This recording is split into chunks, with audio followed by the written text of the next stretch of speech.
would you allow Naughty Nancy to be your sugar mama? If I was single, yeah, you know what? I would stretch out that skin. Why not? I'd give her a chance. I would definitely trust her trust. I'm obese now. I'm not proud of it. You're FAF? What does that mean? Fat as Yeah, more than that. I'm willing to make less money working for myself than I would working for somebody else. Carlos Reyes on the humble show. Yeah. Here we all in. So grab your boys now, cause you know we all win. And lift your hands up and give them praise. I'm blessed every day, full of grace. Welcome to the All In Podcast. I am your host, Carlos Reyes. To my right, I have the most interesting man in the industry, Mr. Zady. To the middle here, I got my business partner, Mr. Phil LeConte. And to my left, I got Mr. Garret Jors from Zealous Energy. And to my other left here, I got Mr. Born Closer, Adrian Salgado. Gents, welcome back to the show. Another one. Back Great to be again. here. Great to be here. Man, Back this like thing has been an amazing project, hasn't it? It's evolving. Absolutely. Amazing. It's Shout out getting to better production, bro. and better and better. Yeah. And I just feel that it's going to continue to get better. And that's why whoever is listening right now, do me a huge favor, share it. Subscribe and share it. We're going to show up like nobody in this industry is showing up for you. So share it, please. Please. Right. With that being said, we got a couple of different subjects to go over today. And I am very, very excited about the first subject, the ugly truth about entrepreneurship. Now, if you're wondering, why are we going over this specific subject, the ugly truth about entrepreneurship, right? Well, what's happening on social media these days? On social media, it's glorified to be an entrepreneur. It's a lie. It is a lie. It's all rainbows. It's a lie. No It's adversity, fake. nothing. It's not real. It's a facade, Yeah. Yep. right? I mean, it literally the highlights of these people's days and lives, and unfortunately, man, they're selling a dream. They're what is it? A check that they can't cash. Correct. Yes. And a lot of people are falling for it. And I've been in this game over a decade, and I've been grinding and hustling since I was a little boy in Mexico. And I'm telling you, it's a lie. It's not real. And now in 2024, you're starting to see who was swimming naked. Yeah. Ain't that the truth? Amen. Right?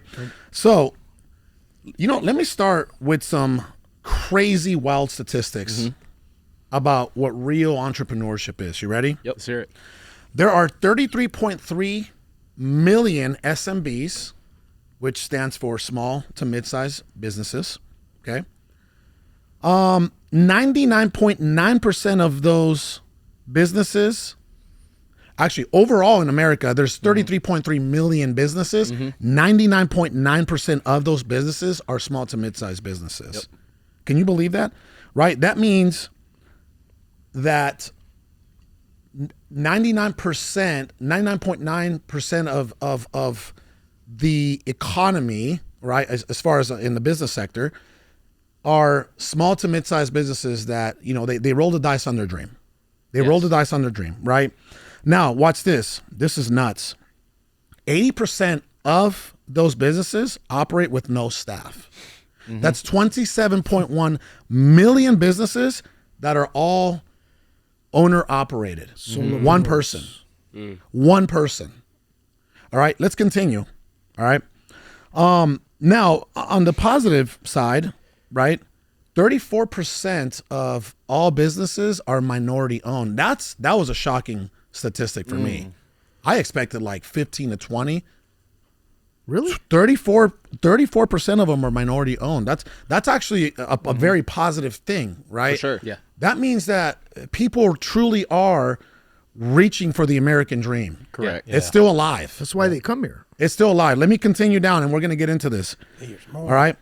61.6 million people are employed by these small to mid-sized businesses. That means that that makes up for 45.9% of the entire U.S. workforce. Right? Now, here's where it gets really ugly, and this is how you know that what's going on social media is far from the truth. The average salary of a small business owner is just 16% above the annual mean wage. And here's another stat that you might want to know. 57% of these businesses are owned by males and 43% are owned by females. First, kudos and flowers to all the amazing women out there that are stepping up. 43%. I mean, you have to remember at one point, women couldn't even vote, right? Like, That's right. Like they have fought Yeah. over the last century to get to where they are today, women. And 43% of women now own these businesses across the country. So let's get some feedback from you guys. Based off those statistics, who wants to go first? What does that tell you? Let me share. So you said that one is 16% above median, right? Salary. Yep. So when I took the leap, right? We all took the leap here as entrepreneurs. So when I took the leap, I told myself I'm willing to make less money working for myself than I would working for somebody else. Right. And I think we can all agree that that's kind of the philosophy that we walked into this with, is like, I'm okay with either making the same amount, maybe even a little bit less, knowing that I don't have to answer to anybody else. I mean, what do you guys think about that? I think that the entrepreneur space is the point of entrepreneurship is to find a problem and to fulfill that problem and to be compensated for the effort of solving the problem. And so many people are forgetting that in the entrepreneur space, if you just copy and paste, you're replicating the last person. It's copy, paste, recreate. I like what Pat David says in the entrepreneur and the entrepreneur. They're both in and of the same. The entrepreneur is going to say, hey, I'll build the platform. You can be the rocket to launch off of this foundation, because everybody wants to take all the weight. But when you are the one taking the weight, you're telling the person, be the entrepreneur, hey, you don't want to take this weight. Be good at where you are and who you are, and take off from there. Because if you build the platform, now you got to worry about the spark plugs. Now you got to worry about the oil change. Then you got to worry about the backstabbing. Then you got to worry about all these other things where you can just focus on what you're good at. And I think entrepreneurs right now, because of social media, because of YouTube, because of the courses, have all thought that I can do this by myself. Entrepreneurship is also partnership. It's one ship commingling for the same vision. Yeah, I'm glad you said that too, because transitioning into what I would consider myself as an entrepreneur now, right? And you talk about it all the time. As entrepreneurs, you have to create a vision big enough for people like myself to come in and have their vision be able to fit inside of that, right? And as an entrepreneur, I mean, I look at sports teams like, some of these franchise teams, the Bulls, the Patriots. Yep. Everybody Chiefs. has to play a role. The Lakers, like, yeah, maybe you're not the Kobe Bryant, but maybe you're the Robert Horry, and at the time of a clutch situation, you can be counted on, right? Big shot Bob. Big shot Bob. At the end of the day, this is America, a capitalistic system. So it's an actual obligation for every citizen to provide a service or a product for the other services. The government isn't supposed to keep the oil on the machine to keep it running. It's up to the citizens. It's up to us. So I think that number should be a lot higher, but people are programmed in school where they're limited. It's go get a job, go get a 9-to-5. It's an industrial revolution type of mentality that we're past, but people are still living in that past.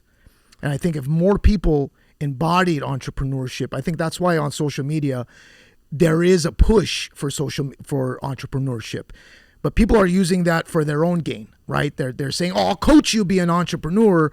Look at my Lambo." But they're not saying, "Hey, you know what? You're going to be met with 99% failure." Imagine going to school and the teacher says, "Okay, look, if you get an F, it's really an A." That's entrepreneurship. Without failure, you can't succeed. All of us have failed. Yeah. The reason why we're sitting here is because we didn't give a shit. We just kept going. Well, let's go back to what you said, Phil, is there has to be someone that's willing to take on all the weight. Yeah. Carry all the liability. Yep. Right? Take that huge risk. Make sure that people's families are fed. Yes. Right? And something that there's two big things that I've been able to do, praise God, over the past 2 years. Number one, I had to create a vision big enough for other people to want to be a part of. Yep. Right. And just one of our companies, our real estate private equity company, that's a $1 billion vision in 3 to 5 years. Who doesn't want to plug into that? Correct. Right. You can be an entrepreneur out there and be making $500,000 to $1 million a year. And by the time operating expenses like marketing and payroll and rent and everything, all the miscellaneous fees and taxes and all that comes out, you're left with almost very little. Less than your top producer. Right? Facts. Yeah. I mean, your sales guy might make more money than the business owner. Correct. Right? And you have to, as the owner, you have to work more. So I had to get my Deion Sanders on. So number one, I had to create a vision big enough for people to want to be a part of it. That's number one. Number two, I had to get my Deion Sanders on. I had to recruit entrepreneurs and show them the vision, why you want to jump on this huge ship, why you want to be a part of this big plan. You know, and then now they start to transition from that entrepreneur mindset to the intrapreneur mindset. Correct. But it won't happen, right? It won't happen if the vision isn't big enough. Now, what entrepreneur can't plug into $1 billion vision? Come on now. Yeah. Correct. Right? Come on. And I think we did it. I think, and I know Phil wants to say something, but I think we did it backwards the first time. We hired people, turned them into entrepreneurs, and they left. Yeah. Instead of building an organization that wants entrepreneurs to want to jump on this team, become entrepreneurs to help us scale faster, right? Everybody, you think about the people that left, everybody left these doors as an entrepreneur. They came in as a salesman, as, something along those lines. They came as in an from employee. State Farm. They came in as an employee. They came in from car dealerships, right? They came in from a bank, working at a bank, right? You learned the blueprint and dip. I think that, what troubles me is that it is so glorified to be an entrepreneur. And from my experience, my first year in sales making $500,000, next year close to 7 figures, to first year in business not paying myself for 8 months straight. First year in business having our first lawsuit, right? First year in business losing employees. First year in business trying to figure it out. First year in business having to raise hard money just to pay your bills to make it through. And so for me, that's why it's so hard to plug into a lot of these networking events that glorify and, this person's a business owner and this person's a business owner. And I get it, the more hands you shake, the more money you make. But are you shaking the right people's hands? I don't just want to shake everybody's hand just to know everybody. And so what it comes down to is there's not enough people talking about the reality of entrepreneurship. Another statistic, 46% of the new businesses that start end because they don't have a product that the market needs. 46%. Wow. So when you look at it, you have people that are encouraging other people that would fit great in an organization as an entrepreneur. And let's be honest, most people do not have the mental fortitude to actually endure with resilience to build a business, especially one with $1 billion vision. Can we jump on that, bro? Do you think that's, I'm asking all you guys, is that because of the programming? Because in school you're taught not to be an entrepreneur. You think it's because of the programming, or you think it's innate human nature? I think that it's a little bit of both. I think that some people are meant to be warriors in a garden, and some people are meant to be gardeners in a war. Right? Hit that button, bro.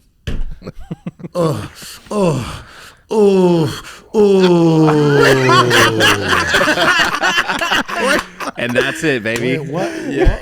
Hold on, that wasn't. That was a bomb, bro. I think Carlos just had a third That wasn't me, by the way. That definitely sounded like you, bro. That was Lowe's. That was Not Lowe's. like right here on the mic, but that was ridiculous.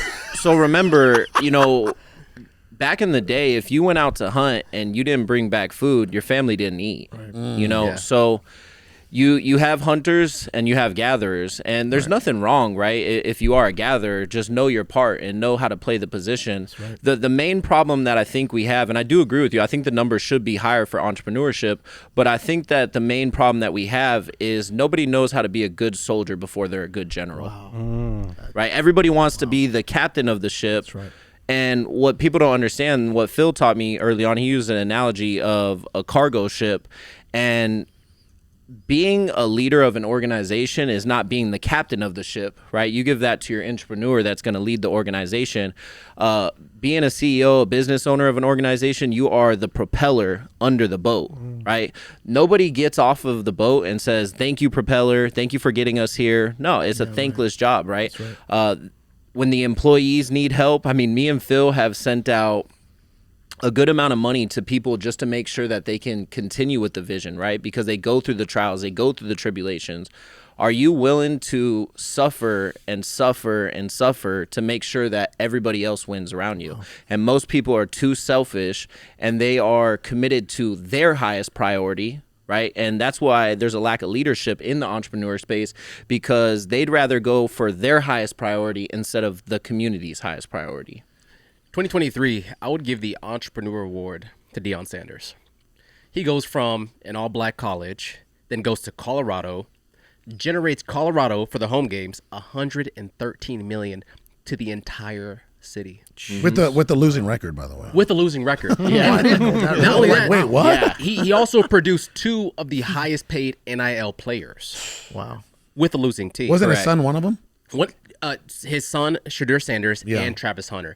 Not only that, he brings performers to Colorado, has Colorado the heartbeat of the entire. When they hired Deion Sanders, they didn't even have the salary to pay him. They said, we'll figure it out. Bro, who cared about Colorado before Deion went over there, Nobody. right? I've never seen a college football game where people are there to see the coach. It was like a celebrity game. It was a celebrity The game. Rock came out.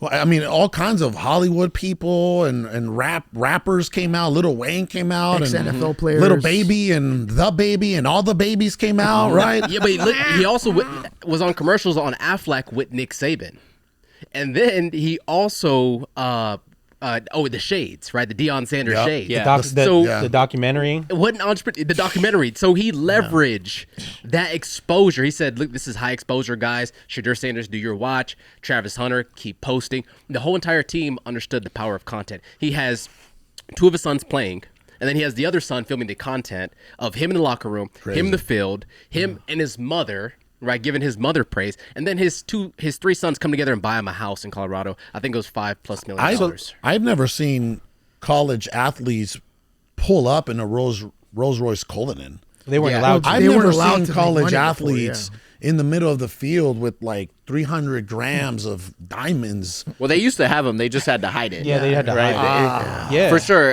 Johnny Manziel. Remember? Yeah. Oh, bro, make come money on. What he was before. doing wasn't exactly legal. It's legal according now. to Yeah, no, it You know what I mean? It wasn't. Worse. But worse, come on, like You saw Zion Williams Worst came out. Yeah. Yeah. When Zion Williams was out there as a college recruit, it was the dude- definitely a lot rarer. I will say that, but they were behind the scenes. I mean, they were getting they their had to. recruiting They odds. had Well, there's so many entrepreneurs now that Nick Saban said, I'm done. I can't afford to recruit players anymore. Right? They're not Well, coming to. he didn't have enough star power like Deion Sanders has, right? If Deion sticks it out, I mean, that program is going to turn around just by the talent that he's going to be able to bring in. Everybody, think about it, bro. It's like you're a pro, right? You're already a pro. college level, You're yeah. experiencing all the pro, all the things that Amenities. the benefits, Yeah. all the Correct. benefits that comes with being a pro at a collegiate level. What's wild right? about Deion, though, it's not about the game. He's preparing them because he understands 99% of them aren't going to make it to the NFL. So he's preparing them for other positions to be leaders in entrepreneurship. So he's actually doing that, which I find it amazing because normally people just think about the ball player and that's it. And it's a limited mindset, and he's breaking them out of that, which is impressive. So we're talking about entrepreneurs, right? And Deion Sanders, you have to look. This guy at one point was possibly the greatest defensive player in NFL, right? And he was a star from the get-go, playing both sides of the field. You know, playing both two sports at the same time. But look at how it works, right? He made his living on his feet. He now has lost his toes. Yeah. Somebody like that, this is the definition of an entrepreneur of not giving up, Ooh. right? He could have. Ooh. All right, that was a little bit more subtle. All right, Let's stay with something like that for the rest of the show. so The other one sounded like this guy lost what made him who he is, basically, right? His feet, his toes. Have you ever seen a picture of his toes recently? No. He's missing like half of his foot. Oh, Wow. What was it, by the way? It was just some sort of like disease that that happens, some autoimmune disease, I don't know, something like that caused his feet to just not be able to heal properly after surgeries. So he lost his toes. He's losing they just showed him he just was recently able to start running again. But Wow. to see that, okay, well, I know I'm not going to be able to do anything on my feet realistically. I can't teach drills like running. How do I continue to be that star that I was back then if this has happened? And entrepreneurship is like adapting, right? Yeah. Adapting. That's what makes us entrepreneurs, successful entrepreneurs. Well, think of that scenario, right? Have you guys ever seen that meme on Instagram where the entrepreneur jumps off the cliff and builds a plane on the way down? Correct. That's exactly what Deion Sanders did. But again, let's go back to the ugly truth of entrepreneurship, right? Here we go. Risk. 97% of all small businesses eventually fail. It's an emotional and mental roller coaster. The highs, the lows. I got money. I'm broke. Yep. Right. We're one month you're taking a trip to Hawaii. The next month you're like, how am I going to cover my bills? Right. Most human beings are not equipped to handle that type of stress because you know what happens next, right? That stress eventually turns into anxiety, and that anxiety eventually turns into depression. What a lot of people don't talk about on social media, I would say less than 0.001%, because everybody's trying to make entrepreneurship look like, it's something out of the movies. Yeah. Easy. It's not real. It's easy. You're going to become rich. You're going to drive the Lambos. You're going to have the watches and the mansions and the private jets. And no, that's far from the truth. Here, let's continue. One of the first things that you neglect as a business owner or an entrepreneur is your health. We neglect our health. Think about it, right? We're so obsessed with making this thing work that we don't think about our mental health. We don't think about our physical health. Our spiritual health is nowhere to be found, right? And then that starts to seep over. And then the other thing that gets neglected early on in your journey, the first year to the third year to the fifth year, right? Not only is it your personal health, right, in every aspect, but you start to neglect your family. Yeah. There's no work-life balance. That's right. There's no work-life balance. And then divorces come. And then the children resent you and they resent business and they resent money. See, no one talks about these things. Yeah. And most people, most men specifically, never make it out of that. They never make it out of that. Most entrepreneurs, successful entrepreneurs that we all know, they're on their second, third, or fourth, or fifth marriage. And they're quick to show off the second wife, the baddie. Yeah. The third, the fourth, the fifth wife, the baddies, right? Because you got money now and you got some clout and you got some presence, right? They don't even stick it out with their first wives. Yeah. They can't even make that work. The OG that was there with them when they had nothing. The person that went through that roller coaster and went through those hard nights and those early mornings and taking care of the kids and supporting you and telling you that everything was going to be okay. Most men quit on their wives. I think let's give a shout out right now to all the women that, especially in our lives, right? My wife, I love her dearly. She's been supportive. Your wife has been supportive. And you guys are in relationships now, children, but you guys decided to have that with individuals that you felt are going to be able to support you at the end of the day. Yeah. Right? Your house and your home has to be somewhere where you can come back and recharge, not have to put out more fires as soon as you get there. If I wasn't with my wife or I didn't know her when I had nothing, I wouldn't want to give any woman what I had afterwards. Does that make sense? Like I can never do that. I needed someone to be there when I had nothing, so I know the intention is real. It's love. It's me. Like I was fit when I was starting my relationship with my wife. You guys know I openly say it. I'm obese now. Technically speaking, I'm not proud of it. You're FAF? What does that mean? Fat as fuck. Yeah. Oh yeah. More than that. You're 35%. I don't body even fat, know how you fit in those leather jeans, bro. Very carefully. Very carefully. Did you lube up before you put them on? No. I know. Did you powder up before you put them on? When you're short, What it's size are easy. those? It's easy. I think that the problem though also is, you know, with the older generations, it was keep a lot of your cards close to your chest.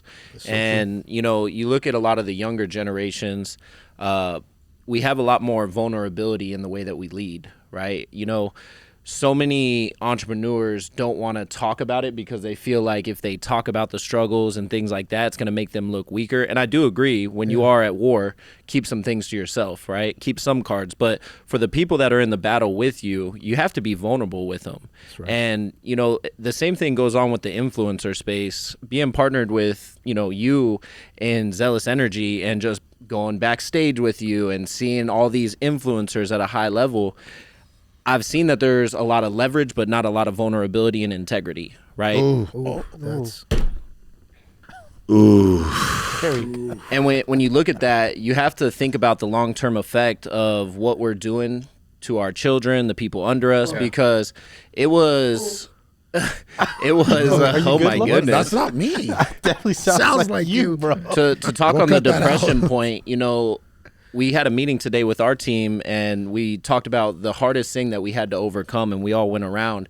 And for me, it was overcoming the depression while not showing anybody I'm depressed and building a new business. You know, that is, to add on to that, Carl Jung says, one does not become enlightened by showing figures of. One does not become enlightened by bringing figures to the light, but by bringing consciousness to darkness. And go back to entrepreneurship. So many get into entrepreneurship and they haven't started healing. They haven't started to work on that dark side. They haven't said sorry to the person that backstabbed them. They haven't let go of things, and they carry that into the business. So that hatred, that pain gets exerted onto those in your organization. So when you go into your organization, that culture is being dissipated because you haven't started the process to healing. You haven't gone through the parts that the organization needs to carry the boat to the next destination. I think that in entrepreneurship itself overall, because we all have an entrepreneur spirit and the creativity, is that you have to learn to break through those barriers. You have to learn how to collaborate and to be open and to be vulnerable, because there's no way for you to grow to that next level if you're holding on, like we talked about in previous podcasts. If you're holding on to the side of the bridge, you're still holding on to a lot of pain and discernment that you haven't figured out yet. And here, let's talk about why most people fail, you know, in entrepreneurship. Here, let me just give you guys a little story. As you guys all know, very well aware that All In has become a private equity company. Yep. And I was talking to another person that has a private equity company, and they just bought a company out in Florida. This guy was making $6 million a year.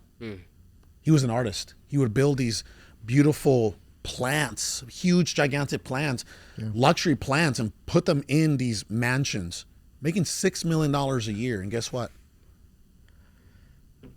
Net profitability was very low. Amount of the debt to the business was extremely high. He was about to fail. And this person that I know that's in the private equity space came in and acquired that company, right? They acquired that company, and they brought in, you know, they had to do all kinds of things just to get the business back afloat. Now, what happened there? I want you to pay attention. You had an artist who said, I am going to become an entrepreneur. Just because you're an artist doesn't mean that you're a business owner. No, correct. You see? That, hit that for yourself, bro. Go ahead. Okay, malfunction. Don't worry about it. So just because you're an artist doesn't mean you're an entrepreneur, right? Sure. This individual didn't have any, brother, his CRM was pen and paper. Yeah. Just comment. Pen and paper. He had no processes. Wow. He had no systems, nothing. So he was the business was about to go bankrupt. And then obviously a private equity company that has systems and processes and infrastructure and everything you can think, everything that a business really needs, they went in there and they saved the business, and they're working on turning this thing around, right? These people are turnaround experts. And to me, that blew my mind. I'm like, man, this dude's making these beautiful creations. Yeah. He's making millions of dollars a year, and he's about to go bankrupt. That tells you that it's not about talent. It's not just about talent, or it's not about your special, unique gift to do something. Correct. Business is more, it's more than that. You know, and that's the first thing that I truly believe, that people jump into the business world and they lack business acumen. How are you going to get it? How are you going to get business acumen in the first place? I don't care if you go to Harvard or ASU, you know, School of Business.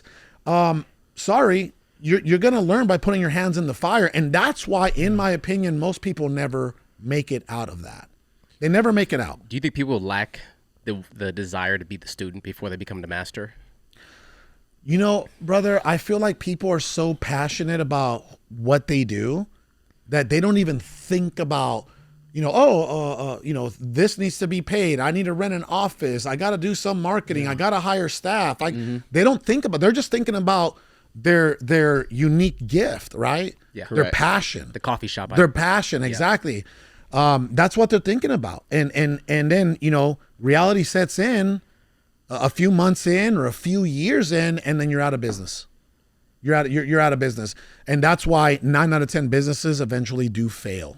I think there's also different expectations. You have people that talk online, and you know, there's young guys that are, I made $1 million this year doing this. It's like, okay, well, show me the pay stub, right? Show me your W-9. Yeah.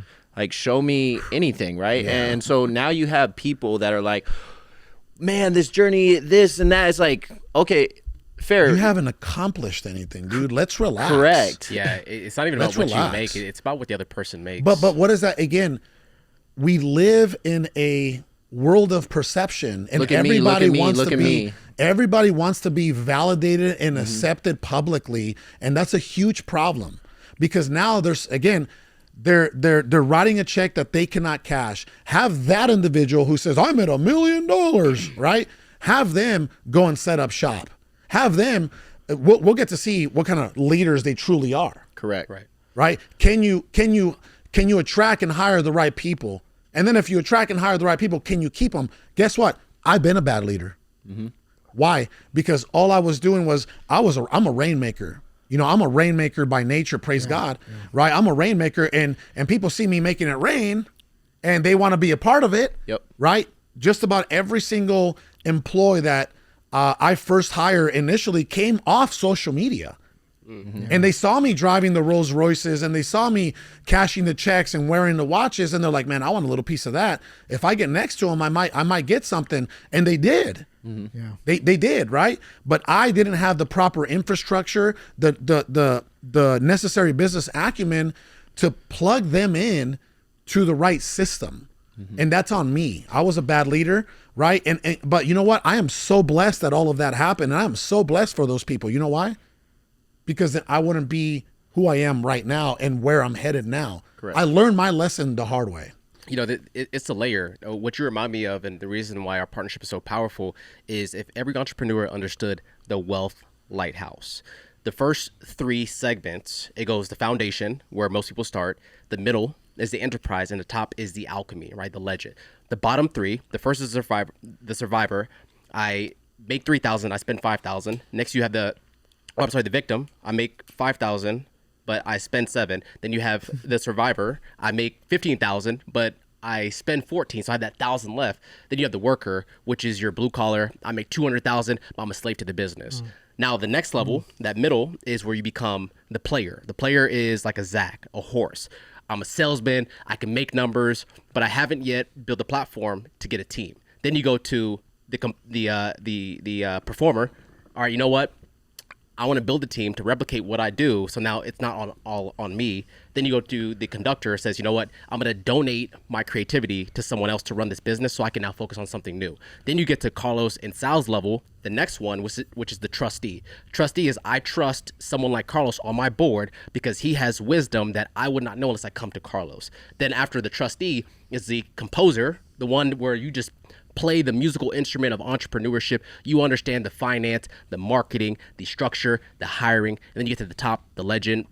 You can give out as much sauce as you want. Nobody can be a Carlos Reyes. And this is the wealth lighthouse that if most entrepreneurs would understand the levels you have to go through to get to the top instead of trying to skip the line, that's right. right? Work your way up. Well, Having before proper you- expectations. Yeah, and before you guys go, let's be honest for everybody out there that's watching or listening.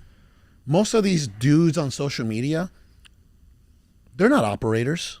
They're content creators. That's Yes. right. They're Correct. influencers. Correct. They're Yes. speakers. Yep. Yeah. They wouldn't know how to run a business if it hit them in the face. 1000%. And that's where I believe Sal and I have been different. We are through and through operators. You know why? First of all, not because of the fact that we're immigrants, but because we both are very passionate about business. Yeah. We're not passionate about social media. I'm not, I'm going to say social media isn't one of my passions, but speaking has been one of my passions. I can't say it's my passion, right? Building is my passion. Yes. For Sal, building is his passion. For sure. We're operators. We like to get in there, be in the business, and solve problems. Yes. That's what we love to do. Most people do not want to do that. I have a lot. I mean, as you know, brother, praise God, man. He's put me in a position to be able to meet all the top dogs in the social media space, right? Mm-hmm. And I've been able to meet a lot of them, and unfortunately, most of them, they're content creators. They're content creators. Pays more. It's easier. They're content creators. Correct. Well, it is easier, right? Oh, I'm just going to go shoot a couple videos and get in the business, get in the weeds, get in the trenches, get your hands in there. Sal and I did that for a very long time. I think Still that's- doing it. I think Still that's- doing it to this day. I think that's where a lot of people stop at too, right? At the entrepreneurship, where they're just like, "Oh, I made it. I'm generating revenue. I'm making a lot of money. I think this is the top right here, right?" But they don't see past the clouds that there's another peak that they have to go through, right? And you're not going to get there unless you get curious and you start to walk, right? You start to climb, start to climb. Some people don't have that curiosity once they found something. And Carlos tells me this all the time. It's like, hey, this elevator, it's going to continue to go up, but it doesn't go down. It does not go down. So the people that get off at that level, guess what? That's where they're stuck at. And so that's where you have to figure out is like, is this enough money or is my curiosity more than is more powerful than the amount of revenue that I'm generating on a Adrian almost left about a year and a half, 2 years ago. Yeah, about a remember year. that. We had to blow up the shit. We had to blow up the business. You guys know what that feels like? Bro, to be making over 8 figures in a year and you're doing everything wrong. Praise God, I was a rainmaker and Sal's an integrator, so we were getting by making tens of millions of dollars. But the fact of the matter is, we thought we were doing it right and we didn't know we were doing it wrong, right? Yeah. And then so I get it. I don't judge anybody that has come through here and is no longer here. Like I said, God bless them and I wish them all the best. I don't look backwards, right? I'm looking forward. I'm looking up. And Adrian was about to get off the ship too. And I said, brother, don't get off on the wrong floor. I said, trust me. I said, just trust me. Trust me. Watch what happens. What happened? What started to happen right after that talk? Yeah. We went to Utah, and then things just started. Opportunities started being created. Doors were being opened, and it's like the fog started to clear. Right, we were on the ship, just surrounded by fog, and it was like and we were stagnant. Yeah. Like, what are we gonna do? What are we gonna? I asked these guys, I was like, what do you guys want to do? Because We were pretty stagnant. We were pretty stagnant, and that's what happens, by the way. When a business becomes stagnant and people when you stop growing as a human being, that's when things start to go really south. That's when you start to question, like, man, I don't really feel good about what's going on here in this business. But when you have momentum and you're moving forward, that's when people want to be a part of it. For sure. Right now, all in, we're a freaking magnet and people are gravitating toward and by the way, it's just the beginning. For sure. Think about it. 10 years in, I'm saying it's just the beginning. Yes. And I always say this as a joke, but it's true. If you're in all in, you're overworked. But it's a positive because how can you grow without stress? People are scared of it. They don't want to have anything to do with it. We attract people that want the stress, to want to be overworked, and then it just becomes easier and easier and easier. And then you could handle 10 times more than you could have handled 2 years ago. I remember Adrian, you were driving trucks 8 to 10 hours, then you were getting on the phones for another 8 to 10 hours. Like, when did you sleep? I didn't. There was times where me and Sal were in the car. I was like, hey, let's go grab something to eat. What have you ate today? I was like, nothing. He was like, how long have you been awake? I was like, I think I'm going on like 19 hours now. That's the reality that most people don't know. You know, when I first started in the solar space, I was a safety specialist, sleeping on the floor, waking up at midnight, sleeping on the floor in my office until 3 a.m. because I could get away with it. You're a grinder, though. You're a workhorse, and I love that about you. Thank because you, I'm brother. a workhorse. You know what I mean? Absolutely. Yeah. But nobody talks about it, you know, and then I'd get out of there at 8 a.m. By the way, up until like a week before I made my decision, because it was so fast, I was working 4 a.m. to, 6 o'clock at night. So this schedule was completely different. I'd get off of work at 8 a.m., go straight home. If I had my son that day, I'd take him to school, and I'd be on the doors from 10 a.m. till 9 p.m. at night. And it takes that. And people want to skip that because they're not hearing enough of that. They're just hearing, oh, well, we made $1 million. We did this. It's like, well, what did it take to get there? It took the work. And most people are avoiding the work, and that's where all the fulfillment comes. It also comes with the obsession. I think Carl says it a lot. We're just obsessed with wanting to disrupt a market and obsessed that people can feel it and gravitate towards it. I think right now we're in the midst of an entrepreneur revolution where entrepreneurs that are leaving other companies, whether you're at Meta, where you're at Google, and they're letting go of these individuals that want to disrupt the marketplace, they're going to want to find people who have a mission, a vision, and a purpose with core values. Like All In Nation, because through this podcast, they'll hear about us, and people are yearning to be led. They're yearning to be seen, right? To be noticed for their work. And what they're going to see through this podcast and the way that we're talking about what we're creating is that once you walk into this space and you join the revolution and the evolution of entrepreneurship, you're going to be able to have an impact on the world greater than you think. We're going to move on to a lighter issue, right? We're going to move on to a lighter issue, but what I do want to say is I'm going to tell anybody out there that's listening, because like you said, Phil, sometimes, yes, money is an important factor, but I believe that people want to become part of something more than anything. Especially the younger generation. Right? And then they want to be recognized and they want to be appreciated. Yes. Right? And that right there is what fulfills human beings. And that's what we're trying to do here every single day. Yes. Correction, not trying. That's what we're doing. That's what I we're apologize. doing, The grass doesn't try to grow, it just does, right? Right. So let's move on to a lighter subject. My man Biden, real quick, cancels $1.2 billion in student loans through a new repayment plan. I don't know if you guys saw that come out here. It's a bribe. This week. What does that mean? It's a bribe. Well, it is election year, right? It's the like, same hey, program. let me take care of your debt. Vote for me. It is election year. I was actually surprised. I went through the list and looked at some of the states that had the highest forgiveness. The number one state was actually Texas. No shit. With around 14,000. It was a little over 14,000 people that qualified. And then California was right below them, around 13,000. And then I believe that it goes down to New York, Michigan. But you look at I think it was $1.2 billion. Am I correct on that? Of what was forgiven? And you see the allocation of the money and where it's going. And you could look at it from two different standpoints. You could look at it from a humanitarian standpoint and be excited that some people that are in an economy that is working against them right now, you could be happy that they're going to have a little bit relief. But there's also the other spectrum where we know that we're paying for it, right? Let me ask you guys this. It's not free. Why don't we just pay the student loans off completely? I mean, we just sent $60 billion to Ukraine. Right. Why not just pay everybody's loan off? Why not? Why? Because it's not in our best interest? We have a president right now who is America last. He is America last. Well, when you're 90 something years old and you're a vegetable and you're on your way out, I mean, do you really care what's happening in the world? And you're a part of the Do pro you really care what Confederate you're on your Party. way out? You're on your way out. You're leaving the party. I think that's the saddest part, right? And I think that's where we're wrong is we have these 80-year-old men who are completely out of touch with what's going on in the world, trying to tell young men to go fight for the country. Does the president even know how to TikTok? But just to say He this just has though, a tick. the creators of this country, our forefathers. Hold on, bro. Hold on. Oh, go. Wait, hold on. Hit it.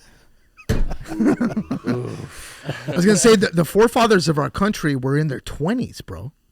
20s. Wow. The Constitution, Declaration of Independence were written by 25-year-olds, 30-year-olds. Yeah. We're sitting here and looking You at remind me of 80-year-olds, 70-year-olds as leaders. Why? It makes no sense. It makes no sense that these people are in power that are completely out of touch. Both sides, right wing, left wing, same fucking bird. Well, the system is You can't. the system is incentivized for the colleges. So for someone who got my bachelor's degree, I didn't pick up my degree until 5 years later because I felt cheated. I paid all this money to go to a school that didn't give me a skill set to achieve the desired outcome in the workplace.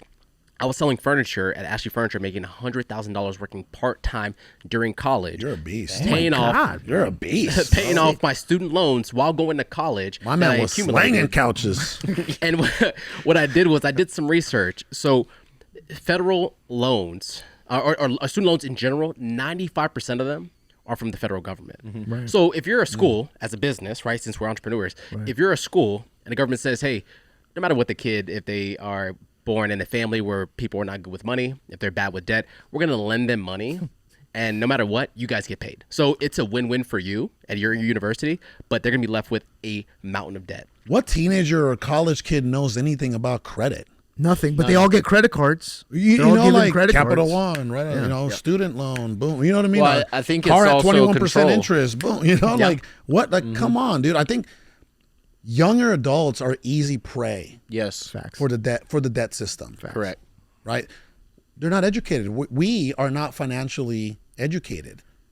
Think about it. That's not something they teach at school. No way. Hey, when you're, start building your credit at this stage and make sure you do it this way and make sure that you're never keeping more than, 20%, 30% on your revolving, on your credit card. And they don't tell us these things. No. You know what I was actually taught in school? How to write a check. Yeah. What? I remember they gave each of us in class, I think this was like 8th grade, maybe 7th grade. They gave everybody a checkbook. You could just write, and like, it was a generic checkbook, but they were teaching us how to fill out a check. Basically, hey, this is what you can do. You can write a check for money you don't have yet and give it to somebody as payment. Let it bounce. Man. I think if we speak for the young generation, they're just tired of being lied to. They're tired of their parents pushing them to go into something that doesn't benefit them. I actually did some content at 5 colleges in Atlanta, and I asked each student, what would you want to tell your parents that they don't know about what you're going through? And they said, well, I went to school for them, not for me. So they went to a school to learn a skill that didn't give them any type of value, amount of student debt to pay off, because student debt is the second highest compared to mortgages at $1.7 trillion. So it's eating the home alive, right? And inflation is this high. And you're paying for education where you're probably not even in your major, right? Because people major in minor things. Last subject to close out the show. Let's talk about Nancy. Naughty Nancy. Naughty Nancy. Greatest, Big Nancy. greatest stock Pelosi. trader of all Girl. time. Let's talk about. I mean, let's she's talk a G. about I give her credit. She hacked the system. What did it? Was it? Naughty good Nancy. perspective. Nancy Pelosi, in case anybody's out there watching or listening. Naughty Here, let me give Nancy. you, before we get going, this will be about 5 minutes, okay? Nancy P. Right, because we do have to close the show, but can I give you guys some statistics? Let's go. Please, Bring it on. drop it. I got Here we them all go. memorized. She's worth $290 million in assets, according to Forbes. This is a politician that entered office in 1987, and she was only worth $200,000. That was her net worth in 1987 when she entered politics. She is now, according to Forbes, she has over $290 million in assets. She makes $26 million per year through the stock market. And, oh, by the way, her annual salary in the government is $180,000 a year. How are you worth Yes. $290 million in assets, making $180,000? Like, there's salespeople that make more than Naughty Nancy, right? What does that tell you?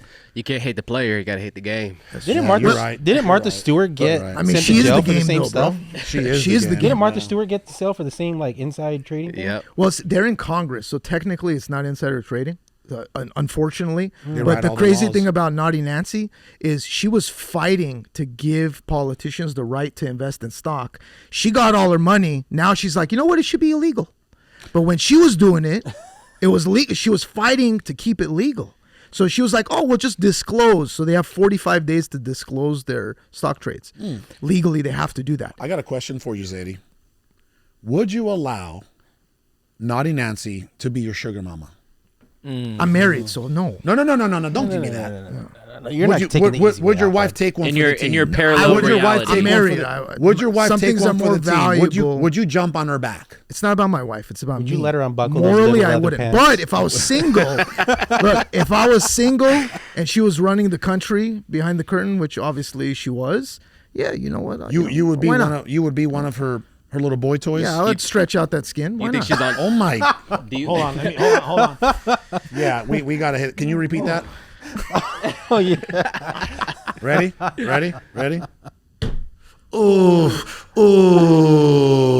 Is that what it sounds like when you stretched her skin? Oh my God, that's Los, bro. That ain't me. gosh. So anyway, just want to go around the stretcher. room real quick before we close out the show. So, feedback on Naughty Nancy, and she's been in politics since 1987. She has over $290 million in assets, according to Forbes.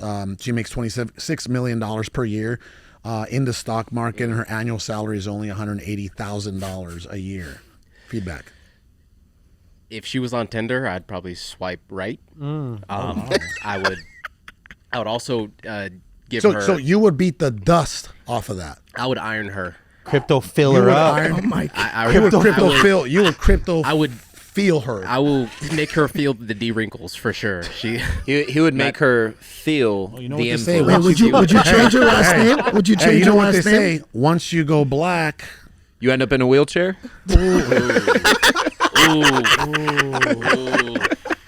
That's a good white chicks reference. Come on. Come on. I'd give Naughty Nancy a chance. Why not? I mean, if what would you? I mean, for me, I love crypto. As long as she can send me a Bitcoin or two, then I'd spend. I mean, at that age, what are you just a companion? So what are we just gonna talk about? you would be a companion to Naughty Nancy. I would definitely sit here and listen to her raspy voice talk to me about nothing for sure. Would you sleep with Naughty Nancy? Oof. If she had the capability. Outside or inside or.